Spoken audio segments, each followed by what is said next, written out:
antioxidants and why I don't like that term. Calling a herb an antioxidant is doing a great disservice to the plant. Way too simplistic thinking.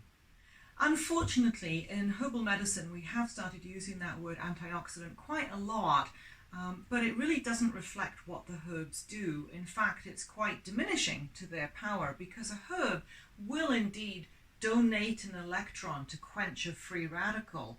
But anytime that happens, the donor is now missing an electron and itself is now a free radical. So if you have something like synthetic ascorbic acid, straight out vitamin C, sure, it can donate electrons, but it's creating oxidative damage in its wake. Flavonoids are compounds in plants which can loan an electron to quench that free radical and then borrow it back and then loan it again and borrow it back. So the electrons are bouncing in and out of the orbit from the free radical to the flavonoid and back.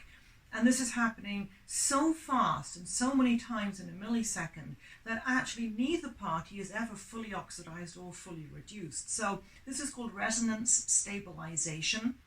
And it's the way that in nature a plant can manage free radical damage in its tissues without creating oxidative stress in that process. And so it's actually a very, if you like, holistic strategy that plants have to manage oxidative stress in a very, very complete way. And as clinicians, as herbal clinicians, when we use whole plant extracts with all the content of flavonoids, we're actually not doing antioxidant work, and it's not going to stop drugs like chemotherapy that work by oxidative stress. They actually augment that effect of chemotherapy by promoting the oxidative effect in the target tissue, but also being protective in adjacent or other tissues, so that the chemotherapy can do its work with more efficacy and less damage. So actually using what we would prefer to call redox regulators alongside of your chemotherapy is very, very useful and important.